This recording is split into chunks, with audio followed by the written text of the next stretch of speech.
Let's begin to talk about what exactly it means to identify stakeholders. Identify stakeholders is a process in the PMBOK Guide 5th edition. Identifying stakeholders enables you know where to focus your energies. Identify stakeholders could be broken down into these different parts. Firstly, identifying the people, the groups, or the organizations that could be impacted by the project. Take note of these key words: people, groups, or organizations that could be impacted by your project. Not just the customer, but a wide variety of people or groups. Also, analyzing and documenting relevant information regarding the interests, the involvement, and the interdependencies of these stakeholders. So as we identify stakeholders, we take note about the areas of the project that they are interested in. We also take note of how to get them involved. The involvement is very important.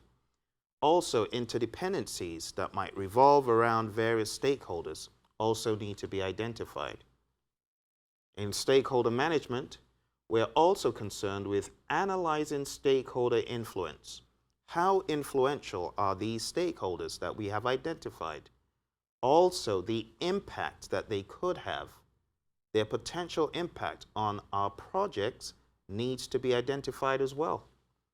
And lastly, identifying stakeholders allows the project manager to identify the appropriate focus for each stakeholder or group of stakeholders, which means that as we take a look at our stakeholder register, which is a register we document all our stakeholders in, we should also ask ourselves, what is the appropriate level of focus? We need to bring our stakeholders into the project at the right time. Not too early, not too late, but at the right time. Some stakeholders need to be brought in extremely early, and some stakeholders need to be brought in the middle of the project, some towards the end of the project. So as you identify stakeholders, you want to ask these questions and answer the questions. Sometimes identifying stakeholders cannot be done by one person, known as the project manager. It needs to be done by the team. So as you can see on the screen, we have what is known as a power interest grid. It's used for stakeholder analysis. As you can see, we've got a lower left quadrant and a top right quadrant. In the lower left quadrant, we have stakeholders that we have identified as being a low level of interest stakeholder and a low level of power stakeholder. These stakeholders, we need to monitor them and make sure that if they move outside of this green quadrant, we need to take action to up our level of management of these stakeholders' interests. So those that are in a low level of power and a low level of interest, we need to monitor. Those that are in a high level of power and a low level of interest need to be kept satisfied. You can see we've got names of people here, but on your project, it might actually be dangerous to have people's names here because they might all of a sudden come upon this document and feel that you're trying to undermine their level of power or interest, and they might suddenly try to jack it up and things might get out of hand. So keep this close to the vest. You could actually use initials, or you could use reverse initials, or you could use a letter of the alphabet to take note of who these people are.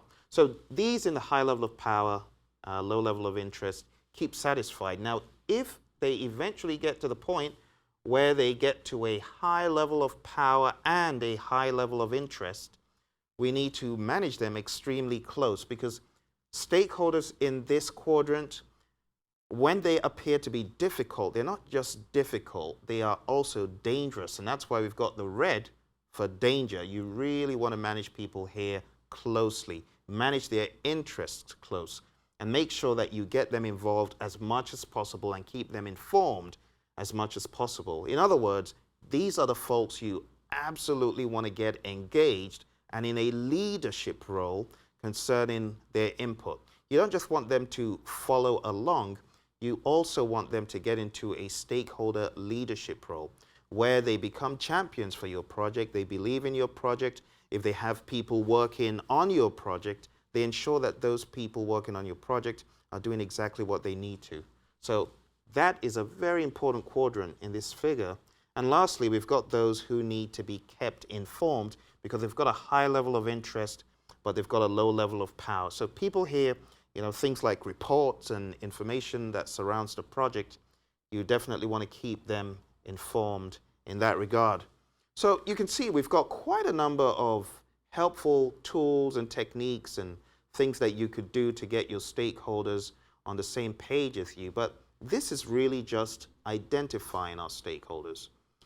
You might ask the question, well, how do I, in a more pragmatic way, rate my stakeholders, maybe on a scale, to find out who is at the highest level of power, who is at the lowest level? Or if you wanted to take a look at the aggregate of the power and influence, how do you do that? Well, I have a grid that you can use. It's a stakeholder prioritization matrix. That's what I call it. This is not in the project management body of knowledge. I came out with this to be able to more pragmatically rate stakeholder levels of power and interest in a score. So we've got the power interest score, which multiplies the power index by the interest index.